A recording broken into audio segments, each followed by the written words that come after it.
Hey there everyone, thank you so much for being here and thank you so much for watching. In this video I am going to take a look at this. This is the Sonoff NSPanel Pro, and full disclosure, Sonoff did send me this device and other zigbee devices to pair to the NSPanel Pro free of charge, but they are not sponsoring this video, they are not editing this video, no money exchanged hands, and all the opinions you're about to hear are completely my own.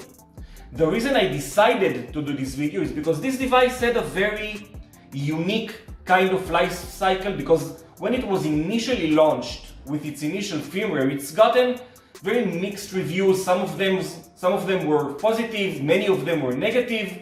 Luis from Everything Smart Home said this device was a beta product at best with broken features, and all of these reviews were correct.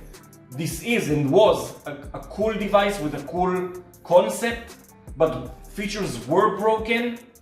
But comparing the device to its initial release with its initial firmware and the current firmware, which is 3.1.0, it's almost like two different devices. Sonoff listened, they've implemented, they improved, and this is exactly why I think this device deserves a second hearing or a second chance. And this is what I'm going to do in this video, so let's get started.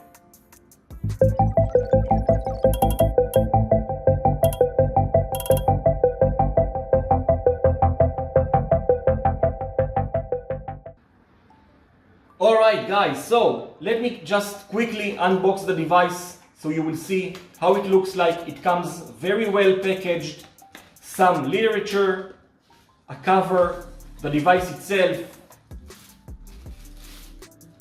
and you can definitely see or feel that it's a good build quality. It's got a 4-inch display, and actually the display is very good. There are some things I like about this device, some things I don't like. The display is definitely something I like. The resolution is 480 by 480. The display is very sharp, very clear. They nailed it on the display.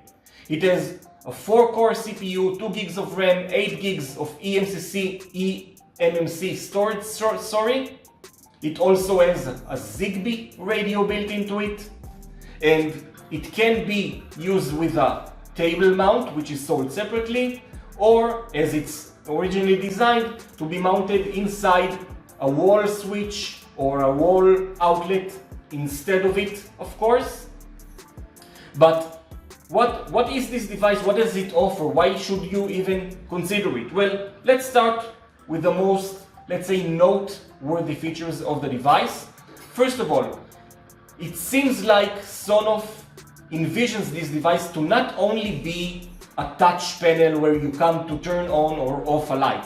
Sonoff envisions this device to be the center or brain of your smart home. By the way, it's clear to me that they envision for you to have several of these devices across your home, each in every room. I will get to why I'm thinking that a bit later.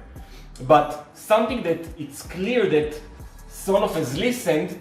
Initially, in the first release, in the first firmware, if you spread several of them across the house, each one of them was its own separate zigbee network, which is a very inefficient way to spread zigbee signal across the house. It creates interference. It's not efficient. With the current firmware, I don't know, I think it started in 2.8.0, I can't remember for sure. Each of these devices can be configured to be either a zigbee hub or a coordinator, or a zigbee router or a range extender, which is not the correct term, but you get the idea. It's clear that Sonoff has listened, which is great. The device can also connect to cameras, and there's a big asterisk there because cameras can connect to this device via RSTP, which there are tons of cameras that support RSTP, and even DIY cameras that are maybe ESP based, as long as they support connecting to the stream. But there's another option, and that's of course something that you should consider because it's in the eWeLink Advanced plan. You can install the eWeLink camera app on an old mobile phone you have lying around the house, and this phone will start to be a camera in the eWeLink ecosystem. Maybe it's not the feature to which you will buy the advanced plan, but it's part of it. I will get to it a little bit later. This device also has a very cool little feature. It has two-way audio, and you can do voice calls from one panel to another, and even from the mobile app, from your mobile phone to the NS panel. You can have a sort of phone conversation. It's designed to be sort of like a home intercom system where you can even grab your phone and call the NS panel to call the people in the room to come down to dinner or something. A very cool feature. Also, this device is trying to mitigate in the current firmware a bit of an unofficial competition in YouTube creators on how to hack this device or tinker with it to stop using the Sonoff ecosystem and start using native apps, for example, for Home Assistant. But it's clear that Sonoff has listened, and they are now allowing to create bookmarks or favorites that you configure the name and the URL, and the device will open a web browser and display the web page, and you can use it to create a favorite for your Home Assistant instance, and the device will launch it in a web browser. I mean, is it the perfect solution? Probably not, but it's clear that Sonoff has listened. They could have gone the other way in locking things tighter and forcing you even further to use only their ecosystem. But they've chosen the friendlier route, which is admirable. Other things that the device want to represent in your house is alarm system. If you pair the device with a contact sensor and you configure this contact sensor to be the trigger device or the action device in the security portion, when the device or the contact sensor is opened, the device will display an alarm, which is a great feature. And if you pair the device with a temperature sensor, for example, automatically the device will sort of unlock a thermostat pre-designed page. And if you also pair an action device or a climate device like a TRV or even a smart plug connected to a fan, you can actually control the climate based on temperature. If it's get too warm, if it gets too cold, then launch the action device, which will in turn turn on the fan or turn on the air conditioner or the TRV. Again, something that clearly Sonoff is trying to make easier for the user without the need of tinkering.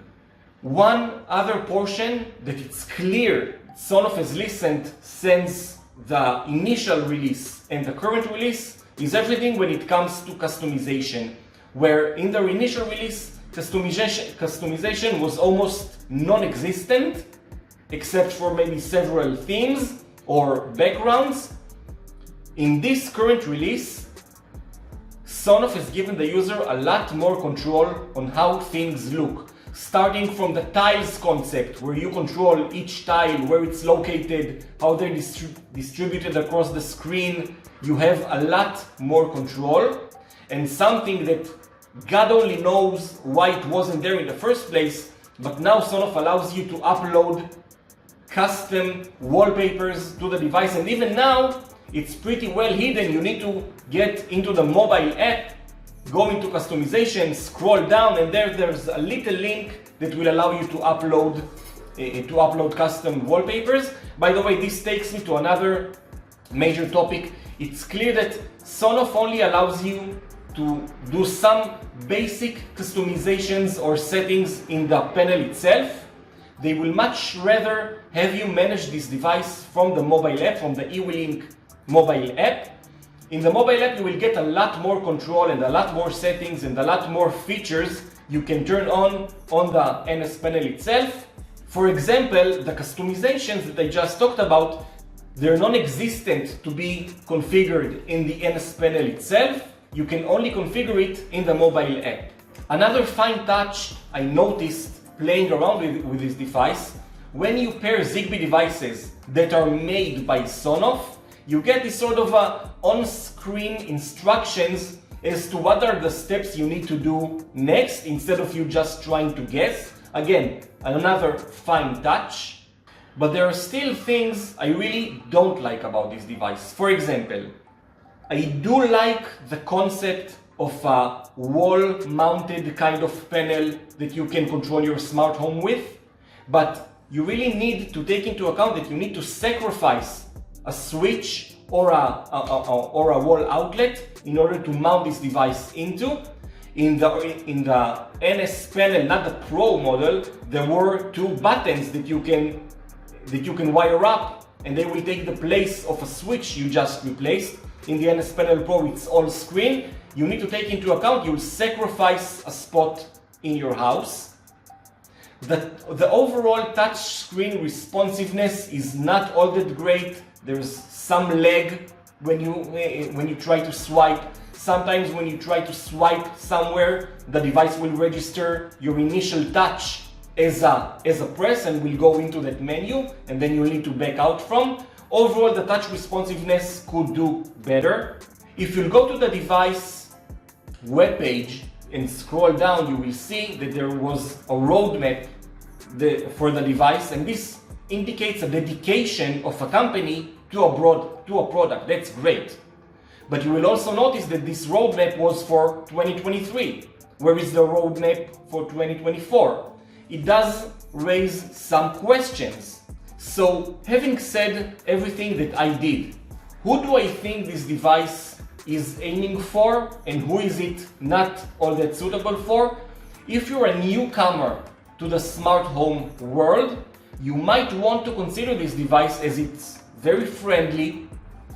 Sonoff has made it that everything is just there for you without the need for tinkering, no YAML coding, nothing like that. It's very user friendly.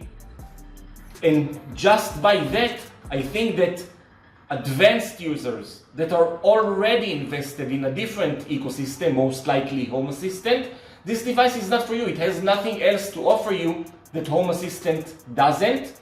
Unless you want to grab one of these devices, they're currently sold, I think, for $89, which is still in the frame of an affordable device, and try to tinker with it and get it to run Home Assistant. That's up to you. But overall, I think it's very nice for beginners or newcomers to the smart home world. Sonoff devices and sensors are of a very good quality, so they're sure to serve you for years to come. And overall, especially comparing this device with its current firmware to when it was in its initial release, it's in a completely different place. Whereas now I think that even though maybe I personally will not adopt this device as my brains and center of my Home Assistant, I can really see it becoming one, especially for users that are just starting out. So guys, this was my review of the device. This is what I like about it, this is what I dislike about it. I hope you like this review, and I hope to see you all in my next videos.